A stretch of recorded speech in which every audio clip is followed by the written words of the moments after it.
राधे राधे भक्तों, स्वागत है आप सभी का। तो आज हम माघ मास की कथा का 5वां अध्याय सुनेंगे।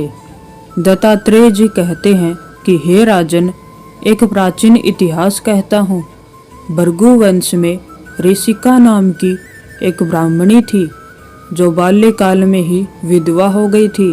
वह रेवा नदी के किनारे विंध्याचल पर्वत के नीचे तपस्या करने लगी। वह जितेंद्रिय, सत्यवक्ता, सुशील, दानशीलता तथा तप करके देह को सुखाने वाली थी। वह अग्नि में आहुति देकर उच्छवर्ती द्वारा छठे काल में भोजन करती थी। वह वक्कल धारण करती थी और संतोष से अपना जीवन व्यतीत करती थी।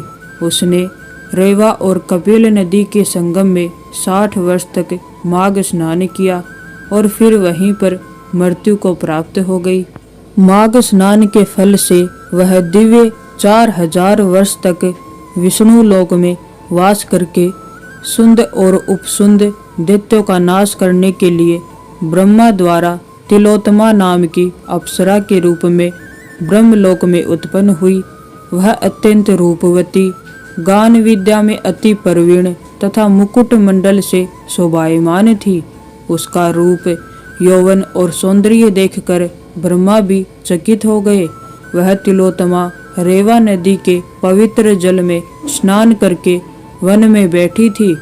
तब सुंद व उपसुंद के सैनिकों ने चंद्रमा के समान उस रूपवती को देखकर अपने राजा सुंद और उपसुंद से उसके रूप की शोभा का वर्णन किया और कहने लगे कि कामदेव को लज्जित करने वाली ऐसी परम सुंदर स्त्री हमने कभी नहीं देखी।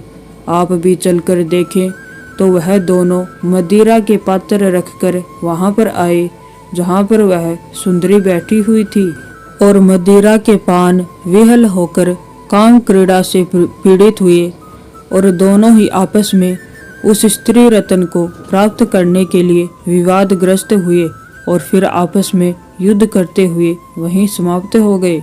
उन दोनों का मरा हुआ देखकर उनके सैनिकों ने बड़ा कोलाहल मचाया और तब तिलोत्तमा कालरात्रि के समान उनको पर्वत से गिराती हुई 10 दिशाओं को प्रकाशमान करती हुई आकाश में चली गई और देव कार्य सिद्ध करके ब्रह्मा के सामने आई। तो ब्रह्मा जी ने प्रसन्नता से कहा कि हे चंद्रवती, मैंने तुमको सूर्य के रथ पर स्थान दिया। जब तक आकाश में सूर्य स्थित है, नाना प्रकार के भोगों को भोगो। सो हे राजन, वह ब्रह्माणी अब भी सूर्य के रथ पर माघ मास स्नान के उत्तम भोगों को भोग रही है। इसलिए श्रद्धावान पुरुषों को उत्तम गति पाने के लिए यत्न के साथ माघ मास में विधि पूर्वक स्नान करना चाहिए।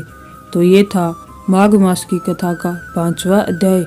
इससे आगे की कथा हम अगले अध्याय में सुनेंगे। तब तक के लिए आप सभी को राधे राधे।